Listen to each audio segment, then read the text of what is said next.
15:1. The black dress hung in my closet like a shadow I couldn't escape. 3 weeks had passed since I'd worn it to bury my son, and yet I found myself staring at it every morning as if Denzel might somehow materialize from its folds and tell me this was all a terrible mistake. Don't forget to subscribe to the channel and comment where you're watching from. I pressed my palm against the cool fabric, feeling the weight of everything that had collapsed since that phone call. Heart attack at the words still felt foreign in my mouth, like speaking a language I'd never learned. How does a mother prepare for outliving her child? How does she reconcile decades of worrying about scraped knees and broken hearts, only to have everything end with a stranger's voice on the telephone? The doorbell's sharp chime cut through my reverie.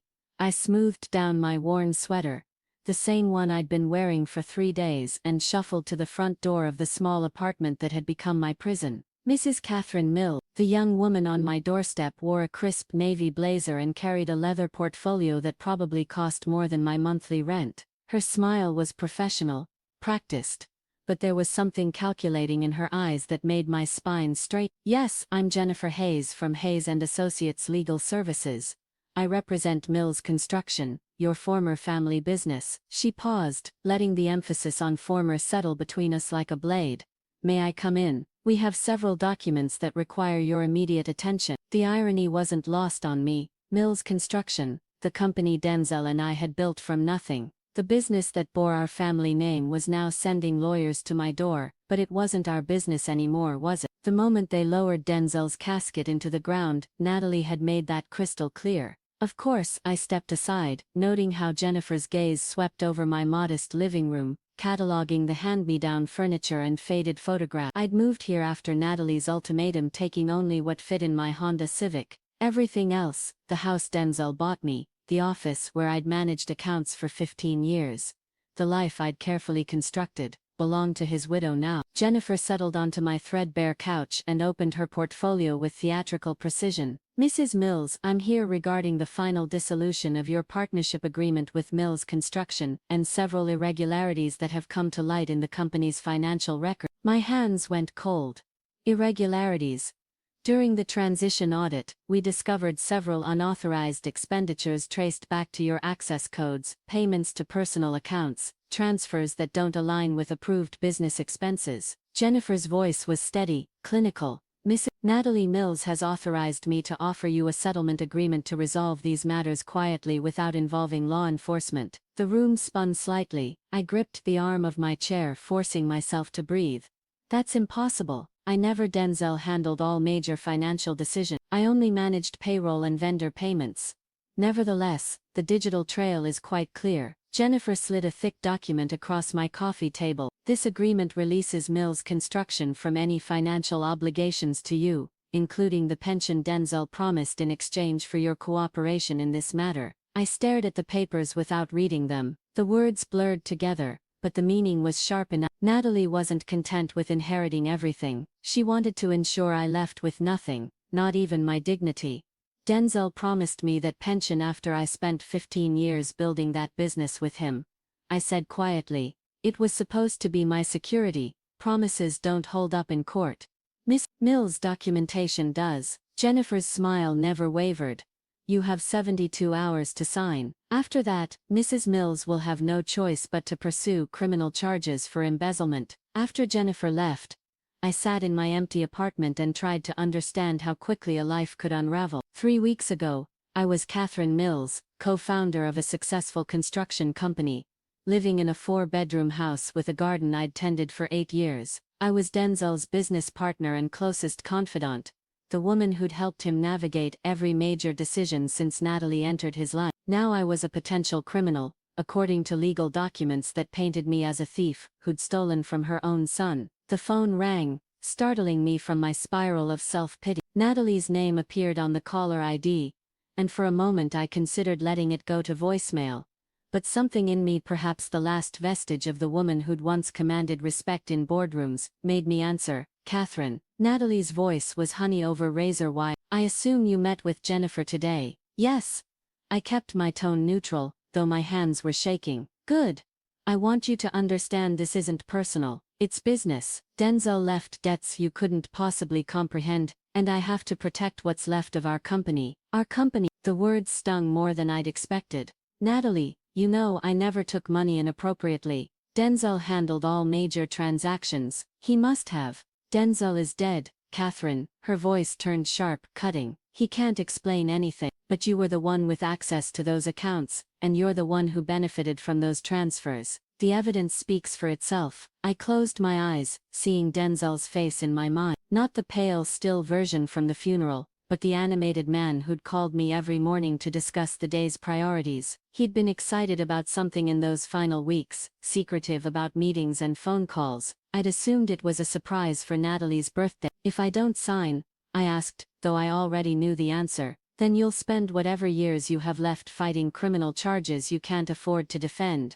Is that really what you want Denzel's mother to be remembered for? The line went dead. I stared at the settlement papers spread across my coffee table, seeing my future laid out in legal terminology: sign, and admit to crimes I hadn't committed in exchange for avoiding prison. Refuse and watch Natalie destroy what remained of my reputation and freedom. Either way I was finished. The next morning, I found myself standing in the employment office of Elite Domestic Services, clutching a newspaper clipping that promised high-paying positions for experienced household staff. The receptionist, a woman my age with kind eyes and practical shoes, looked over my application with growing concern. "Mrs. Mills, I have to ask, this gap in your employment history and your sudden departure from Mills Construction, are you sure you're ready for live-in domestic work? It's quite different from office management." I thought of my dwindling savings, the stack of bills on my kitchen counter and the 72-hour deadline ticking away in my head.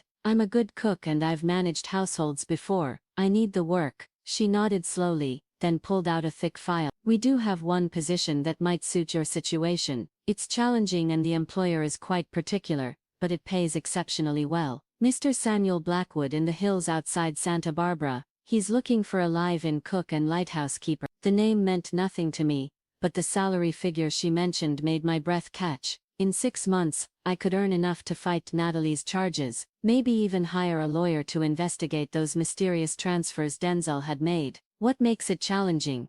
I asked. The receptionist's expression grew cautious. "Mr. Blackwood was injured in an accident several years ago. He's not an easy man to work for. The previous cook left rather suddenly without much explanation, but he's requested someone mature, someone who won't be intimidated by his condition or his temperament." 3 hours later, I was driving my packed Honda up a winding mountain road, watching Santa Barbara shrink behind me. The Blackwood estate emerged gradually through the oak trees, a sprawling modernist structure of glass and steel that seemed to float above the valley. It was beautiful and cold, like an architectural magazine spread devoid of human warmth. Samuel Blackwood waited for me in his wheelchair on the main terrace, silhouetted against the evening sky. Even seated I could see he'd once been a tall man. His shoulders were broad beneath an expensive sweater, and his dark hair was silver at the temples, but it was his eyes that stopped me, sharp, intelligent, and completely unforgiving. "Mrs. Mills," his voice was cultured, controlled. "You're older than I expected." "I'm experienced," I replied, matching his directness, "and I need this job, Mr. Blackwood. That makes me reliable." Something flickered in his expression, surprise perhaps, or approval. Honesty. How refreshing. He gestured toward the house. "Mrs. Jackson will show you to your quarters. Dinner is at 7. I eat simply but well, and I don't tolerate delays or excuses." My room was a small but elegant suite on the ground floor connected to the main house by a covered walkway. The furniture was expensive, the linens were Egyptian cotton, and the view of the valley was breathtaking. It was more luxurious than anywhere I'd lived since Denzel's death, and yet, it felt like exile. I unpacked quickly, hanging the black dress in the spacious closet alongside my few other possessions. Everything I owned now fit in 2 suitcases, a life reduced to its bare essential. Dinner preparation went smoothly. I'd always been a competent cook, and Samuel's preferences were straightforward: fresh ingredients, simple preparations, elegant presentation. He ate in solitary silence while I cleaned the kitchen, our only interaction consisting of his brief nod of approval when I served the main course. By 10 Howard the house was quiet. Samuel had retired to his suite, and Mrs. Jackson, the daytime housekeeper, had long since departed. I found myself alone in the kitchen, staring out at the lights of Santa Barbara twinkling far below. This was my life now. Cooking for a paralyzed stranger in exchange for enough money to fight my dead son's wife. It wasn't the future I'd imagined when I stood beside Denzel's grave, but it was survival. I was reaching for a glass of water when I noticed the drawer beneath the coffee station was slightly ajar. It was a small thing, the kind of detail that would normally escape notice, but something about the gap between the drawer front and the cabinet face nagged at me. Perhaps it was my years of managing construction details, or simply the need to feel useful in my new environment, but I bent down to push it closed properly. The drawer stuck slightly, as if something inside was preventing it from shutting completely. Without thinking, I pulled it open to clear whatever was causing the obstruction. Inside, beneath a stack of kitchen towels, and beside a collection of takeout menus, was a manila folder, marked private in bold black letters. I should have closed the drawer immediately, should have respected my employer's privacy and minded my own business, but something made me pause, something about the folder's placement. Not hidden exactly,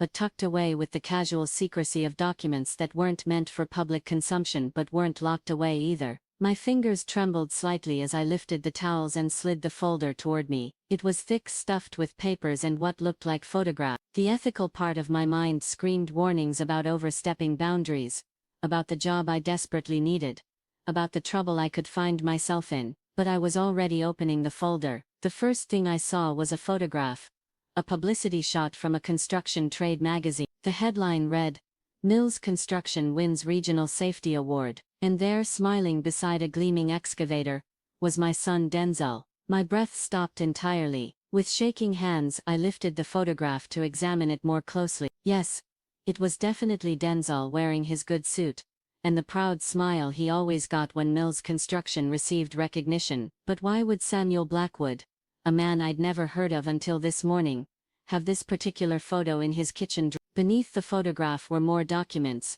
newspaper clippings, what looked like financial reports, and several pages of handwritten notes in precise angular script. I could make out fragments. Mills Construction expansion plans, Catherine Mills, co-founder, and something that made my heart race. Denzel Mills, partnership opportunities. At the bottom of the folder, in a clear plastic sleeve, was another photograph. This one was different, personal, candid. It showed Denzel sitting across from someone at what looked like an upscale restaurant. Denzel was leaning forward, animated, gesturing with his hands the way he did when he was excited about a new project. I could only see the back of his companion's head, but something about the set of the shoulders, the expensive sweater, the perfectly styled silver hair, sent a chill through me. The companion was Samuel Blackwood. My legs went weak. I gripped the edge of the counter trying to process what I was seeing. Denzel had known Samuel Blackwood.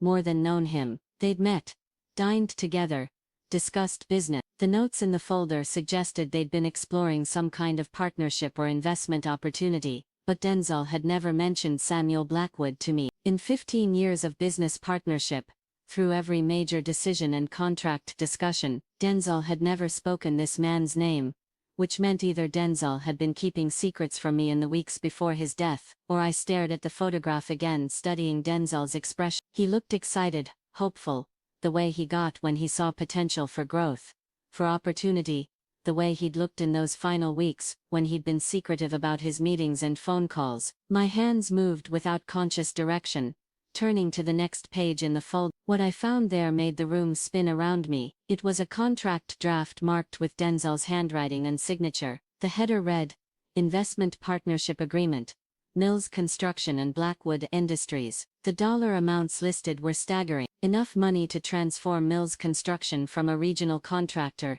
into a major player. Enough money to explain the mysterious transfers that Natalie's lawyer had claimed were embezzlement. But if Denzel had been negotiating this partnership, if Samuel Blackwood had been preparing to invest in Mills Construction, why hadn't Denzel told me? Why had he kept this secret? And why, most importantly, was I now standing in Samuel Blackwood's kitchen, cooking his meals, and cleaning his house, while he said nothing about knowing my dead son? The folder slipped from my numb fingers, scattering papers and photographs across the kitchen floor. As I knelt to gather them, one more document caught my eye, a letter handwritten on expensive stationery dated just 1 week before Denzel's death. "Samuel, It began in Denzel's familiar handwriting. I need to tell Catherine the truth about our arrangement. She deserves to know what's coming, and she needs to understand why I've been moving funds to prepare for the partnership. I can't keep lying to her about the meetings, the financial preparations,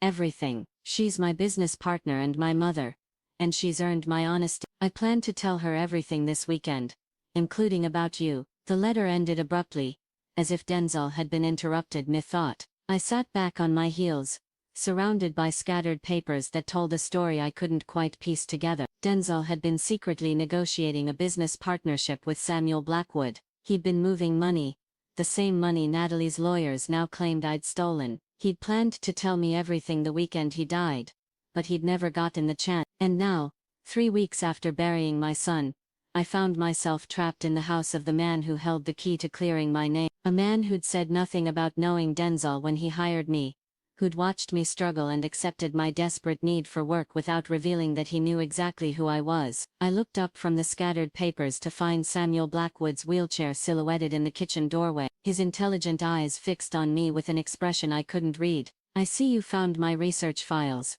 he said quietly. The folder, the photographs, Denzel's letter, everything suddenly made terrible sense, but it also raised questions that made my chest tight with a mixture of hope and fear. Samuel Blackwood had known my son. He'd known about the partnership, about the money transfers, about everything that had led to my current nightmare, and he'd said nothing while I'd begged for this job. Nothing. While I'd fled to his house in desperation, Samuel Blackwood wheeled closer, his movements deliberate and controlled. In the kitchen's overhead lighting, I could see the sharp planes of his face more clearly, the kind of bone structure that suggested aristocratic breeding, and the pale complexion of someone who spent most of his time indoors. But it was his hands that caught my attention as he stopped beside the scattered papers. They were strong, unmarked by the calluses that had defined Denzel's palms, yet they gripped his wheelchair's armrests with barely contained tension. "You hired me knowing exactly who I was," I said, rising slowly from my knees. My voice carried the weight of 15 years managing difficult contractors and demanding clients. "You knew about Denzel, about the partnership, about everything." He didn't deny it. Instead, he bent forward slightly and picked up the photograph of Denzel at the restaurant, studying it with an expression I couldn't decipher. "Your son was supposed to meet me that Monday morning. We had a contract signing scheduled for Monday, the morning Denzel died, clutching his chest in the parking lot of his apartment complex before the paramedics could reach him. You knew he was dead, and you said nothing when I walked into your house tonight. The accusation hung between us like smoke. You watched me unpack, cook your dinner, clean your kitchen, all while knowing you held the evidence that could clear my name." Samuel set the photograph on the counter with precise care. "Evidence of what exactly?" "That your son was secretly planning a business partnership without consulting his co-founder. That he'd been moving company funds to prepare for an investment that never materialized." His words hit like physical blows. "Those transfers weren't embezzlement.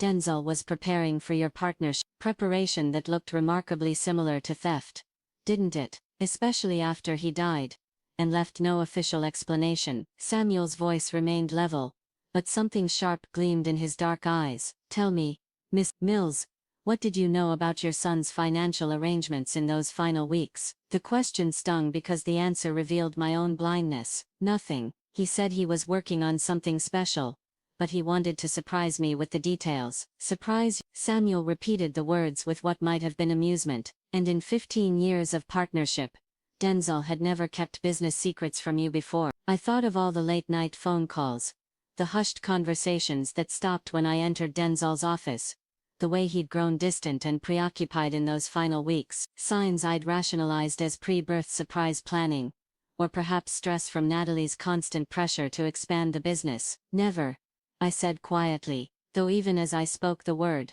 doubt crept in. Samuel watched my face with the intensity of a man accustomed to reading people's weaknesses. "Your son came to me 6 months ago with a proposal. Mills Construction needed capital for expansion, and he'd identified several contracts that could triple your company's revenue within 2 years. The numbers were impressive." He paused, reaching for another paper from the scattered pile. "This is Denzel's initial business plan. Have you ever seen it?" The document he handed me was thick, professionally bound, and bore Denzel's signature on every page. As I flipped through it, My confusion deepened. The financial projections were more aggressive than anything we'd ever discussed. The proposed contracts were in markets we'd never explored. The growth timeline was impossibly ambitious. Where did this come from? I whispered. Your son spent months developing it. He researched markets, analyzed competitors, projected revenue streams, all without mentioning it to his business partner. Samuel's tone remained conversational,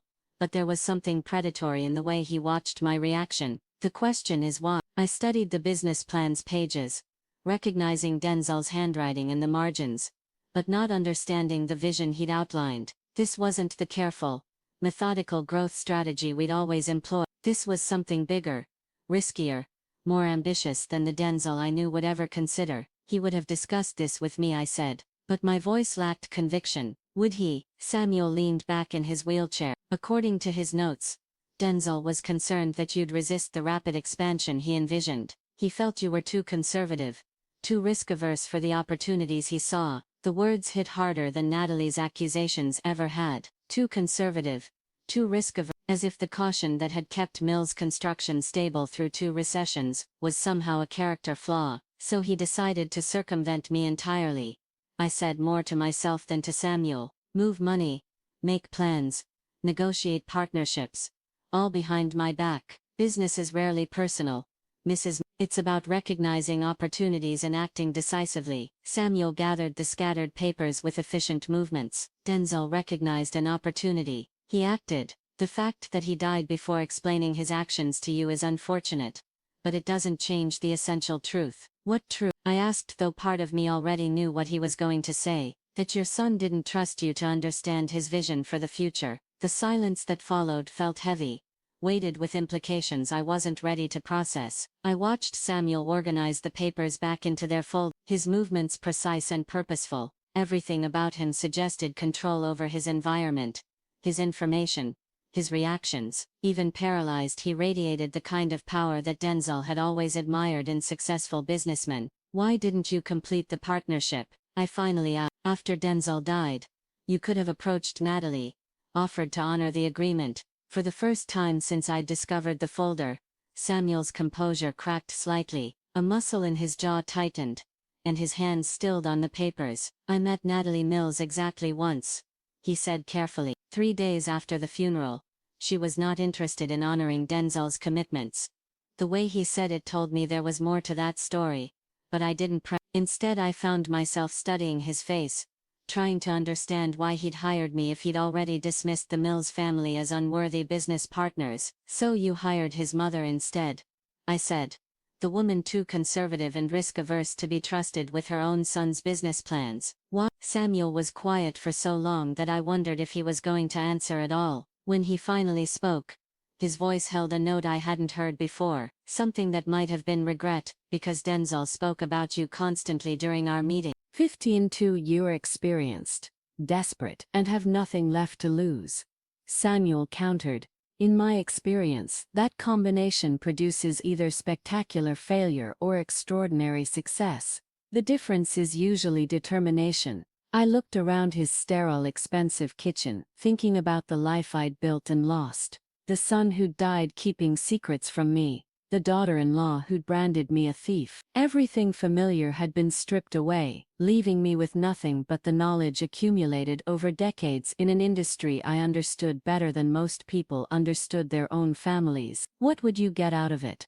I asked. Profit, influence, the satisfaction of a well-executed investment strategy. His answer came too quickly, too smoothly, and perhaps the completion of a business relationship your son began but couldn't finish. There was something else, something he wasn't saying, but I couldn't identify it in the careful neutrality of his expression. Samuel Blackwood was a man who collected information and used it strategically. He'd researched Denzel, investigated Mills Construction, hired me under false pretenses, and orchestrated this revelation for reasons that went beyond simple business opportunity. But as I stood in his kitchen, surrounded by the evidence of my son's secret ambitions and my own professional obsolescence, I found I didn't care about Samuel's hidden motivations. What mattered was the choice he was offering: remain a victim of Denzel's deceptions and Natalie's greed, or become something I'd never been brave enough to be. I'll need to think about it, I said.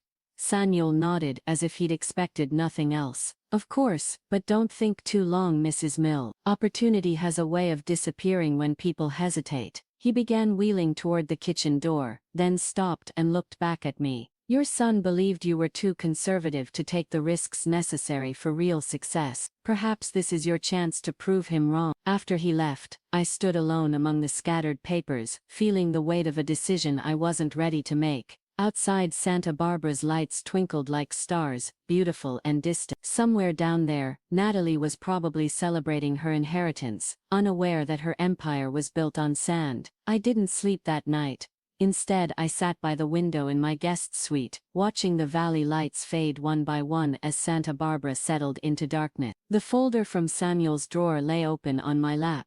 Denzel's business plan spread across my knees, like a map to a country I'd never wanted to visit. By dawn I had memorized every page, every projection, every ambitious timeline that had consumed my son's final month. The more I studied his work, the more I recognized the mind that had created it. Brilliant, thorough, and desperately eager to prove himself worthy of something I hadn't realized he felt he lacked. My approval. Samuel was already awake when I entered the kitchen at 6, positioned at the breakfast table with a cup of coffee, and what appeared to be financial reports spread before him. He looked up as I began preparing his morning meal, his dark eyes assessed. You look like you didn't sleep, he observed. I was reading. I cracked eggs into a bowl with more force than necessary. Denzel's business plan is impressive. Naive in some areas, but impressive. Naive how? I whisked the eggs while considering my answer. He underestimated the capital requirements for rapid expansion. His timeline for municipal permit approvals was overly optimistic, and his projected profit margins assumed perfect execution with zero setbacks. Samuel set down his coffee cup. You sound like you've run those calculations before. I've been in construction for 22 years. I've seen a dozen companies crash trying to grow too fast. I poured the eggs into the heated pan, watching them immediately begin to set around the edges. Denzel's plan would have worked, but not in more like 3 years with twice the initial investment. Interesting. Samuel's voice held a note of satisfaction, as if I'd confirmed something he'd already suspected. And if you had unlimited capital and experienced management? The question hung in the air while I folded the omelette with practiced precision. I knew what he was really asking, whether I could execute Denzel's vision better than Denzel himself could have, whether the conservative partner he'd tried to circumvent was actually the key to making his ambitious dreams reality. With proper funding and realistic timelines, Denzel's plan would revolutionize construction in this region. I admitted, but it would require someone willing to risk everything on a gamble that might fail. Are you willing? I plated his breakfast, garnished it with fresh herbs from the garden outside, and set it before him. The omelette was perfect, golden, fluffy, precisely folded. A small demonstration of competence that felt suddenly significant. I haven't decided yet. Samuel cut into the omelette with surgical precision. While you're deciding, you might be interested to know that Natalie fired 3 more employees yesterday. Your former secretary, the accounts manager, and Denzel's project foreman, all with 2 days' notice. The news hit me like ice water. Bet had worked as our secretary for 8 years. Tom had managed our accounts receivable with meticulous accuracy. And Jake had been Denzel's right hand on every major project. The kind of experienced foreman who could read blueprints like novels and manage subcontractors with the perfect balance of authority and respect. She can't run the business without them, I said quietly. No, she can't. Samuel's agreement was matter of fact. According to my sources, she's also alienated your 2 biggest clients and missed 3 bid deadlines this week. Mills Construction has perhaps 6 weeks before the financial damage becomes irreversible. I gripped the counter, feeling the familiar surge of protective anger that had driven me through 15 years of business challenges. Those employees weren't just names on a payroll, they were people I'd hired, trained, and worked beside.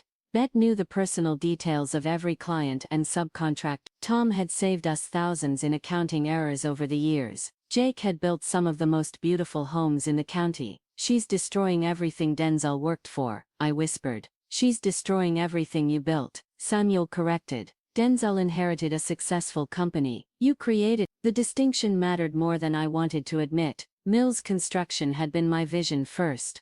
A small, quality-focused firm that prioritized craftsmanship over profit margins. Denzel had brought energy and ambition to our partnership, but the foundation had been mine. If I started over, I said slowly, testing the words, I'd want to hire them back. Bet Tom, Jake, the people who actually know how to do the work. Of course you would.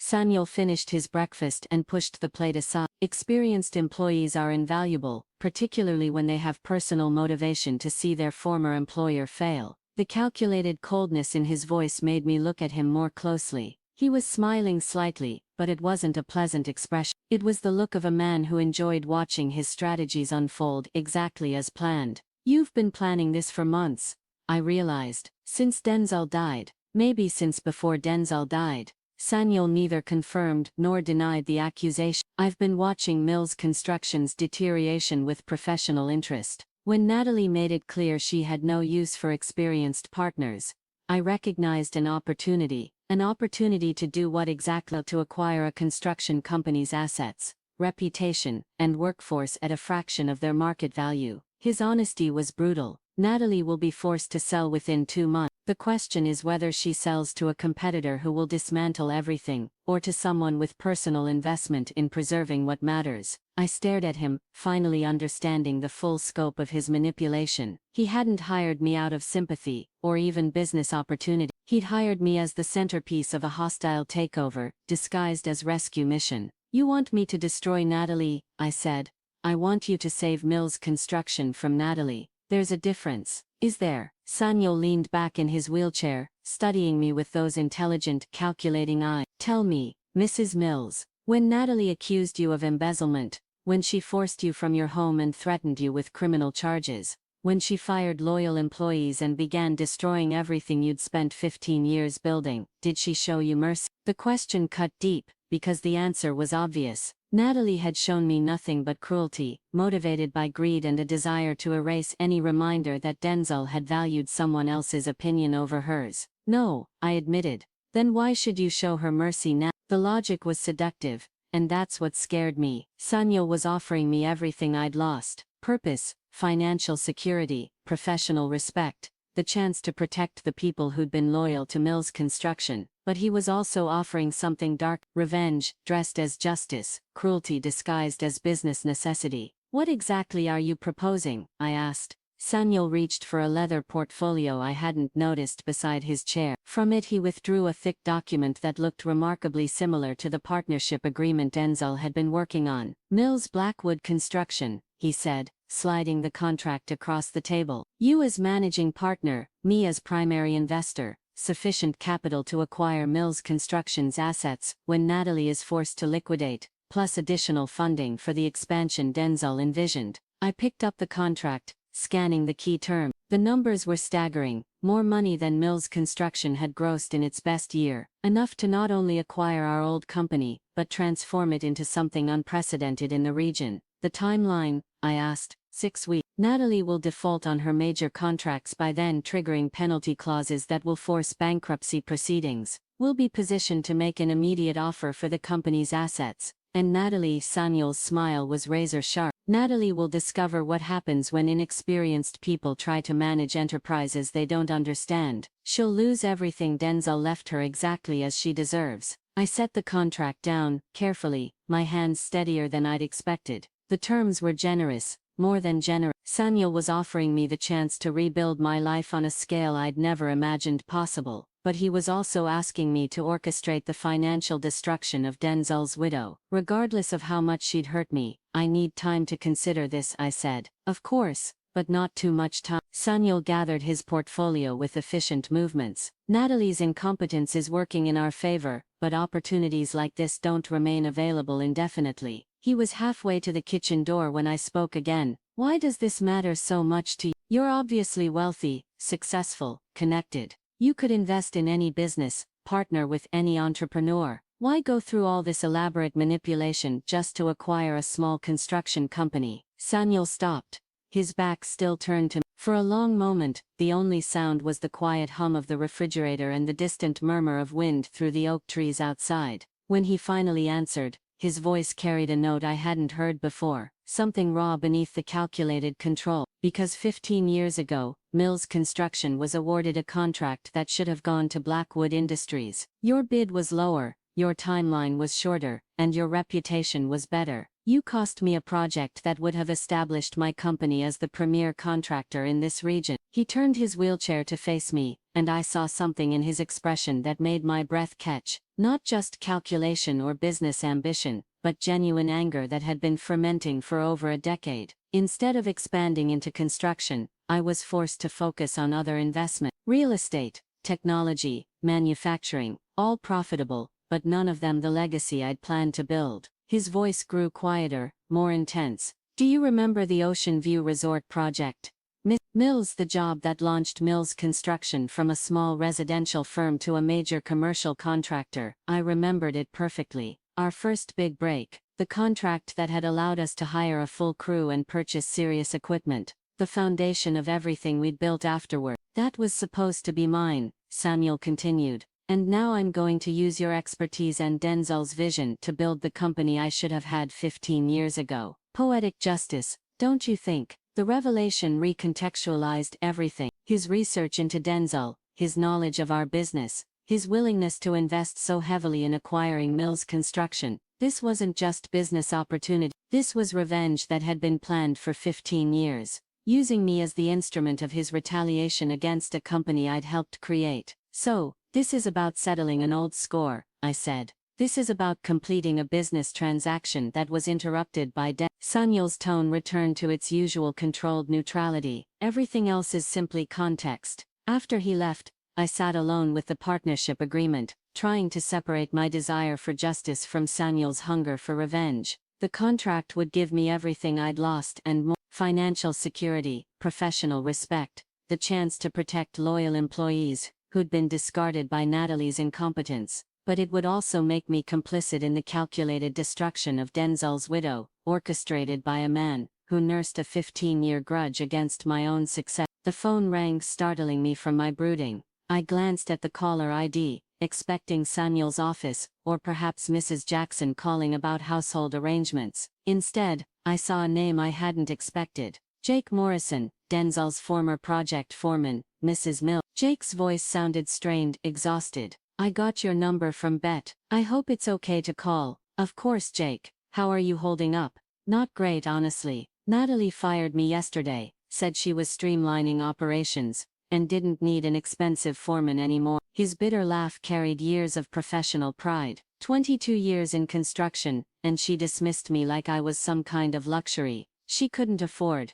I heard about the layoffs. I'm sorry. The thing is, Mrs. Mills, she offered to hire me back at half pay as a general laborer, said if I really needed the work, I could prove my commitment by starting at the bottom again. Jake's voice grew harder. I've got a mortgage, 2 kids in college, and a wife who's been out of work since her company downsized, but I'd rather lose everything than work for that woman after what she did to you. The loyalty in his voice made my chest tight. Jake had been one of Denzel's closest work friends, but he'd also been someone I'd mentored when he was learning to read complex blueprints. His refusal to work for Natalie wasn't just professional, it was personal. Jake, I said carefully, if someone offered you a chance to start fresh, to build something bigger and better than Mills Construction ever was, would you be interested with you running it? Hell yes. Pardon the language, but you taught me everything I know about managing a construction crew. I'd follow you anywhere, Miss Mills. After I hung up, I looked at Samuel's partnership agreement with new understanding.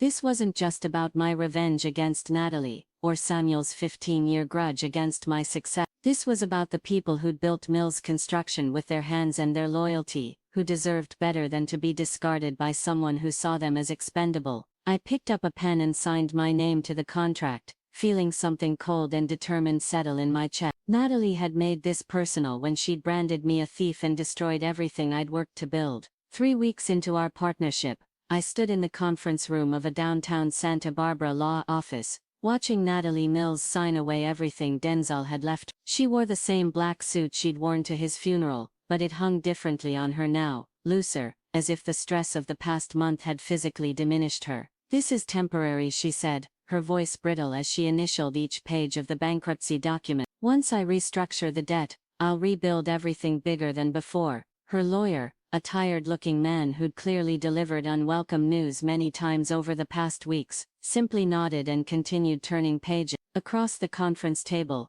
Samuel's attorney, a sharp woman in her 40s, who commanded the room with quiet authority, made notes on a legal pad without comment. I sat beside Samuel's wheelchair, officially present as his construction consultant, though my role had evolved far beyond advisor. Over the past 3 weeks, I'd systematically contacted every subcontractor, supplier, and municipal contact Mills Construction had cultivated over 15 years, not to solicit business, not yet, but simply to reconnect, to remind the industry that Catherine Mills was still very much alive and available. The response had been overwhelming. Tom Rodriguez, who'd supplied our lumber for a decade, mentioned that Natalie had missed 3 payments and stopped returning his call. Sandra Taylor at the permit office confided that Natalie had submitted 2 applications with critical errors, causing costly delays. Even the bank president, who'd approved our original business loan, expressed concern about Mills Construction's leadership transition. Everyone remembered me. More importantly, everyone trusted me in ways they'd never trusted Natalie. The liquidation should be complete within 10. Samuel's lawyer was saying, all company assets, including equipment, vehicles, client contracts, and business relationships, will be available for purchase by qualified buyers. Natalie's head snapped up. What do you mean business relationships? Those are my business relationships aren't property, Mrs. Mills. They're based on trust and performance. If your clients and subcontractors choose to work with other contractors, that's their prerogative. I watched Natalie process this information, seeing the moment she understood that losing Mills Construction meant more than bankruptcy. It meant professional exile. In the tight-knit world of regional construction, reputation was everything, and hers was already damaged beyond repair. This isn't over, she said, looking directly at me for the first time since I'd entered the room. I know you're involved in this somehow. Denzel always said, you were vindictive when people crossed you. The accusation hung in the air like smoke. Samuel's expression never changed, but I felt his attention sharpen. This was the moment he'd orchestrated the confrontation between the woman who built Mills Construction and the woman who destroyed it. I'm here as Mr. Blackwood's consultant, I replied calmly. Nothing more. Bullshit. Natalie's composure cracked completely. You think I don't know what you're doing? You're going to buy my company's assets and steal everything Denzel worked for. Denzel worked for a company I built, I said, my voice carrying the weight of 22 years in an industry that ate the wheat. Everything he accomplished because I taught him how. The words hit Natalie like physical blows. She'd married Denzel when Mills Construction was already successful, inheriting the benefits of work she'd never done, and relationships she'd never cultivated. She'd taken credit for achievements that predated her involvement, and blamed failures on everyone but herself. You bitter old woman, she whispered. Denzel was embarrassed by you. He told me you were holding him back, that you were too scared and small-minded to see his potential. The attack was calculated to wound and it succeeded, but instead of the pain I might have felt a month ago, I experienced something colder, a crystalline clarity that cut through years of doubt and self-ramation. If Denzel was embarrassed by me, he hid it well during the 15 years he spent learning everything he knew at my side,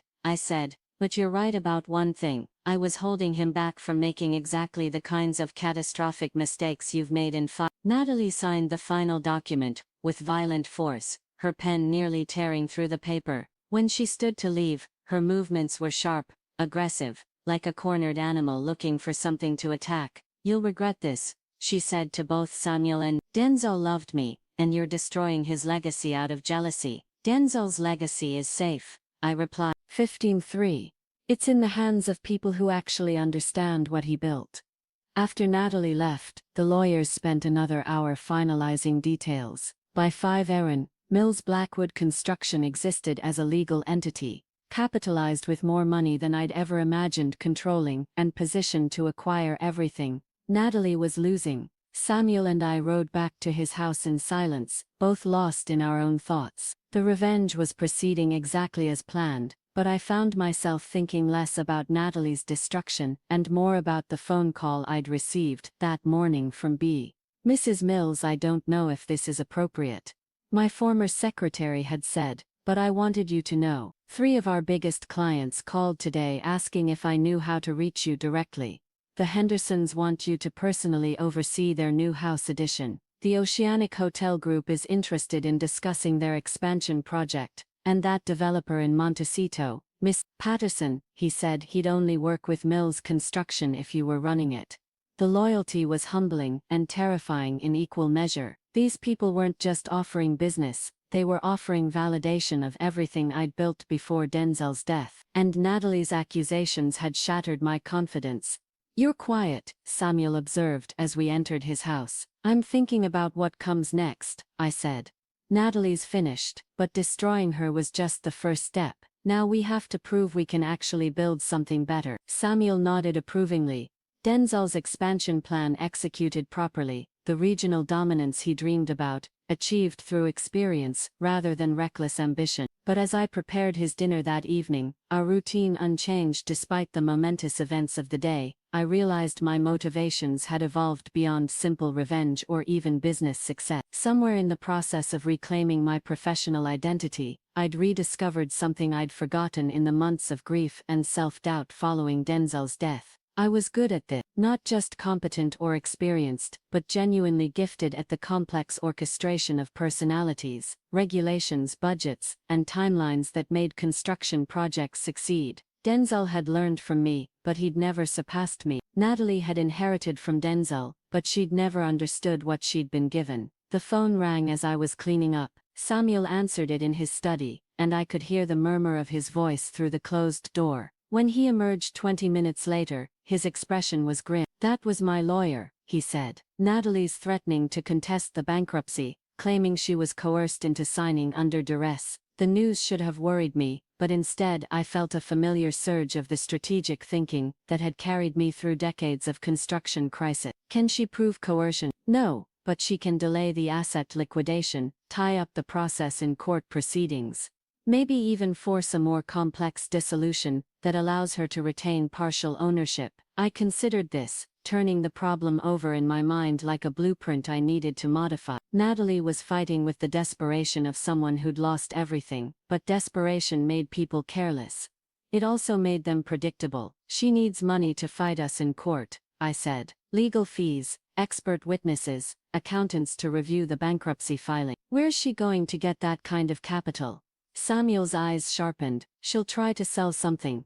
Personal assets, maybe take out loans against Denzel's life insurance, or she'll try to find investors," I continued. "Someone willing to fund her legal challenge in exchange for a stake in whatever she manages to salvage." We stared at each other across his kitchen, both understanding the implications. Natalie wasn't just fighting for Mills Construction anymore, she was fighting for survival, and a desperate woman with nothing left to lose could be far more dangerous than we'd anticipated. "What do you recommend?"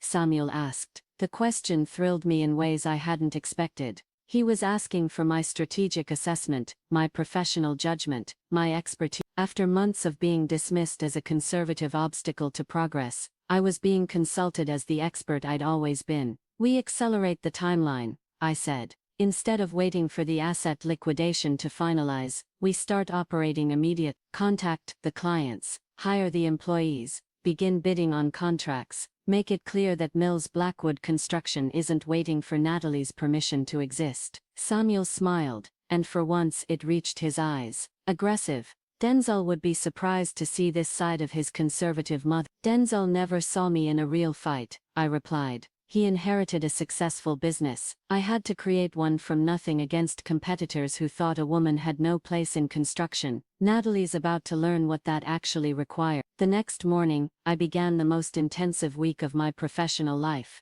By 7 a.m., I was on the phone with Tom Rodriguez, arranging lumber deliveries for projects that didn't yet officially exist. By 8, I was meeting with Sandra Taylor at the permit office, ensuring our applications would receive priority processing. By 9, I was in Bet's living room, offering her a salary increase to become my executive assistant. "Mrs. Mills," Bet said, tears in her eyes. "When Natalie fired me, she said I was too old to learn new systems, that the company needed fresh perspectives. I've been thinking I was finished." "You're not finished," I assured her. "You're experienced, and experience is exactly what Mills Blackwood Construction values most." By the end of the week, I had a team, Bet handling administration, Tom managing accounts, Jake overseeing field operations. 3 of our former clients had signed preliminary agreements. The Henderson House addition was scheduled to begin in 2. Natalie's legal challenge proceeded as expected, but it felt increasingly irrelevant. We weren't waiting for her permission to succeed. We were simply succeeding with or without her cooperation. Samuel observed this transformation with evident satisfaction, but I sensed something else in his attention, a recognition that I'd become something more than the instrument of his revenge. I was becoming the partner Denzel had never quite managed to be, someone who could match his strategic thinking with superior execution. "You're enjoying this," he said, one evening, watching me review project schedules at his kitchen table. "I'm good at this,"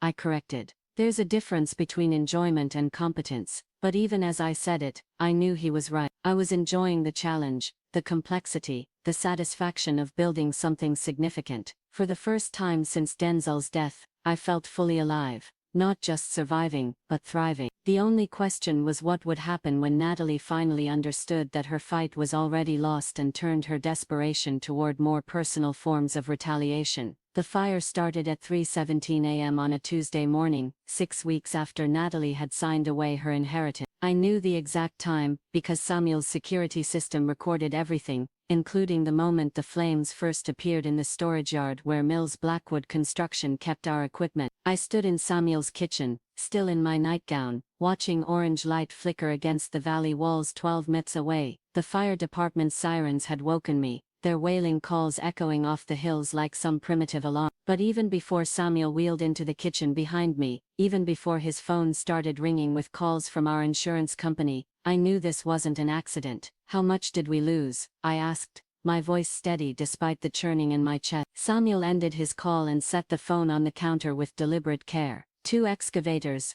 the crane, most of the smaller equipment, the building itself survived, but everything inside. He gestured toward the distant glow. "Total loss, about 400,000 in equipment value." I nodded, already running calculations. We had insurance, but policies didn't cover project delays, client confidence, or the reputation damage that would follow. 3 major contracts depended on that equipment. The Henderson House addition was scheduled to begin tomorrow. "The investigation will take weeks," Samuel continued. But my security consultant found evidence of accelerant. This was arson. Neither of us said Natalie's name, but we didn't need to. She'd disappeared from Santa Barbara 2 weeks ago after her final legal challenge had been dismissed with prejudice. Her lawyer had stopped returning calls, her apartment had been vacated, and even her closest friends claimed not to know where she'd gone. I'd assumed she'd finally accepted defeat and moved somewhere to start over. Apparently I'd underestimated her capacity for destruction. "She wants me to know it was her," I said, still staring at the distant flames. "This isn't random vandalism, it's a message." Samuel's reflection appeared in the window beside mine, his expression grim. "The question is what message she intends to send next." The answer came 18 hours later, delivered by a process server who found me reviewing insurance forms in Samuel's study. The lawsuit was comprehensive, creative, and clearly designed to cause maximum damage to both Mills Blackwood Construction and my personal reputation. Natalie was suing me for alienation of affection, claiming I deliberately undermined her marriage to Denzel by encouraging his business decisions without her knowledge. She was suing Samuel for tortious interference with her inheritance rights, alleging he'd manipulated me into destroying Mills Construction for his personal benefit. Most significantly, she was suing both of us for conspiracy to defraud, claiming the partnership between Mills Blackwood Construction was a criminal scheme to steal assets that rightfully belonged to Denzel's estate. The allegations were legally frivolous, but publicly damaging. Every local newspaper would cover the lawsuit. Every potential client would question our integrity. Every subcontractor would wonder if we were really the criminals Natalie claimed. "She's forcing us to fight in court while she attacks us everywhere else," I told Samuel after reviewing the document. "Even if we win eventually, the damage to our reputation could destroy everything we've built." Samuel read through the lawsuit with the careful attention of someone accustomed to legal warfare. "She's also exposing herself to serious criminal charges. Arson is a felony, and filing false lawsuits can be prosecuted as perjury. Only if we can prove she set the fire," I pointed out, "and only if she's still in California when the authorities decide to act." That evening, as I prepared dinner with the mechanical precision that had sustained me through every crisis of the past 2 months, I found myself thinking about Denzel, not the secretive, ambitious man who'd planned partnerships behind my back, but the boy I'd raised after his father died. The teenager who'd worked summers learning construction basics, the young man who'd trusted me enough to make me his business partner. Would he have approved of what I'd become? Would he have understood the necessity of destroying Natalie to save what we built together? Or would he have seen only cruelty in my systematic dismantling of his widow's life? The questions felt academic now.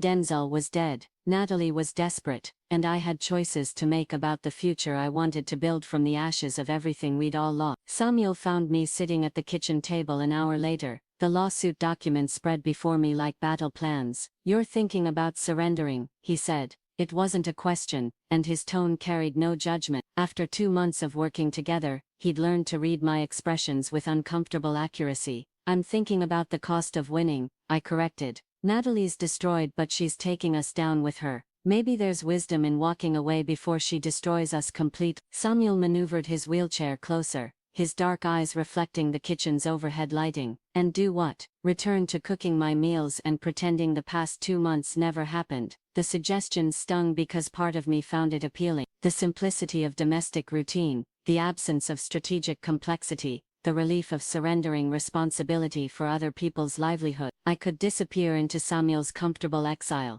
cook his meals and tend his house, let someone else worry about construction schedules and client satisfaction. But even as I considered it, I knew I couldn't retreat, not because of pride or stubbornness, but because of the people who'd trusted me enough to rebuild their careers around my leadership. Beth had left a secure job to work for Mills Blackwood Construction. Jake had turned down offers from 3 other contractors. Tom had restructured his entire business to prioritize our projects. They deserved better than abandonment in the face of Natalie's desperate retaliation. "No," I said, surprised by the firmness in my voice. "Natalie started this war when she accused me of embezzlement and threw me out of my own company. She escalated it when she destroyed everything Denzel worked for through her incompetence. And she chose total warfare when she burned down our equipment yard." I gathered the lawsuit documents into a neat stack, feeling something crystalline and cold settle in my chest. "I'm done being reactive. It's time to end this." Samuel leaned back, something that might have been approval flickering across his features. "What do you propose?" "Natalie's been living on borrowed time and borrowed money since the bankruptcy. Someone's funding her legal challenges, her arson, her ability to disappear and reappear at will." I met his eyes directly. "I want to know who, and I want to cut off their support." The investigation took 3 days,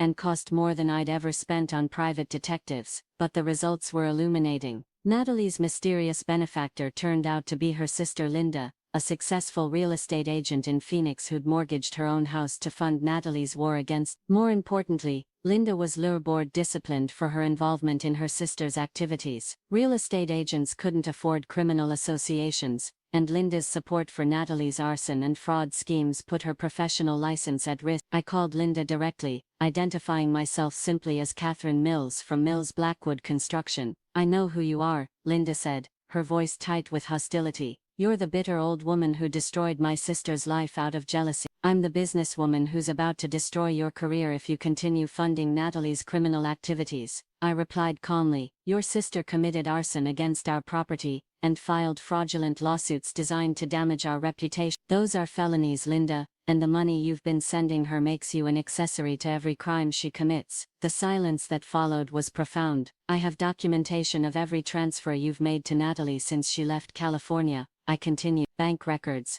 phone logs, even receipts from the accelerant she purchased with your credit card. The district attorney would be very interested in reviewing this evidence, as would the Arizona Real Estate Commission." "You're bluffing," Linda whispered, but her voice carried no conviction. "Natalie has 48 hours to withdraw her lawsuits and surrender herself to Santa Barbara police for questioning about the arson. If she doesn't, I forward everything to law enforcement in both states." "Your choice, Linda. Save your sister or save yourself, but you can't do both." The call ended without pleasantries. Natalie surrendered herself 36 hours later, accompanied by a public defender who looked like she'd drawn the assignment as punishment. The withdrawal of the lawsuits followed within hours, along with a public statement acknowledging that her accusations had been unfounded and motivated by grief rather than evidence. I watched the news coverage from Samuel's living room, feeling less satisfaction than I'd expected. Natalie looked diminished on the courthouse steps, older and frailer than the woman who'd fired me from my own company just 2 months earlier. "Victory should have felt sweeter." "Regrets?" Samuel asked, observing my expression. "No regrets,"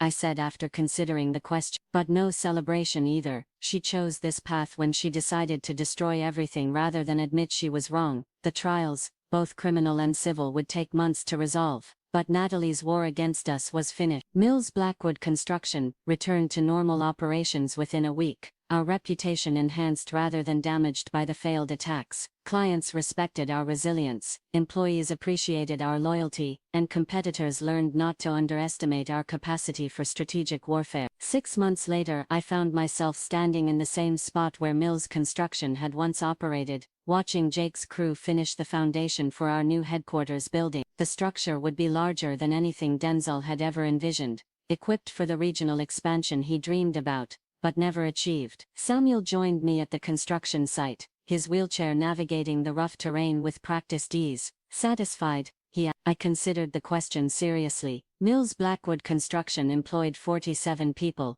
held contracts worth $12 million, and maintained a reputation for quality that attracted clients from 3 counties. We'd achieved everything Denzel had planned and more, using the conservative approach he'd thought too limiting, but satisfaction felt like the wrong word for what I experienced watching our success unfold. This wasn't about revenge anymore or even vindication. This was about building something that would outlast everyone who'd contributed to its creation, something worthy of the decades I'd invested in learning how to do this work properly. I'm fulfilled, I said finally. There's a difference. Samuel nodded, understanding the distinction. And Natalie, the last report I'd received, indicated she was serving 18 months in minimum security prison, her sentence reduced by cooperation with investigators. Linda had lost her real estate license, but avoided criminal charges. Denzel's name appeared in the newspapers, only as context for our success, his memory gradually separating from the destruction his widow had attempted. Natalie learned what happens when you declare war on someone who understands the difference between winning battles and winning war. I said she's exactly where her choices led her. As I spoke, I realized that the bitter woman who'd signed Samuel's partnership agreement 6 months ago no longer existed. In her place stood someone I was still learning to recognize. A woman who'd built something significant from the ashes of everything she'd lost, who'd protected the people who'd trusted her, who'd refused to be broken by grief or defeated by cruelty. The sun was setting behind the coastal hills, painting the valley in shades of gold and amber. Our new headquarters building rose from its foundation like a promise of permanence, a structure that would stand long after everyone who'd contributed to its creation was gone. I thought about Denzel's letter, the one where he'd planned to tell me about his secret partnership with Samuel. He'd wanted to protect me from risk, but he'd also wanted to prove himself worthy of something he'd thought I wouldn't give him freely. He'd been wrong about many things, but perhaps most importantly about this. I'd never needed him to prove his worth. I'd only needed him to trust that everything I'd taught him about building lasting things from honest work would serve him better than any shortcut or secret partnership ever could. The knowledge came too late to help Denzel, but it wasn't too late to honor what he'd tried to achieve. Mills Blackwood Construction would be his legacy as much as mine, not because he'd planned it, but because it embodied everything worthwhile he'd learned at my side. And Natalie would spend the rest of her life, understanding exactly what she'd thrown away when she'd decided that destroying me was more important than preserving what Denzel had left her. That seemed like justice and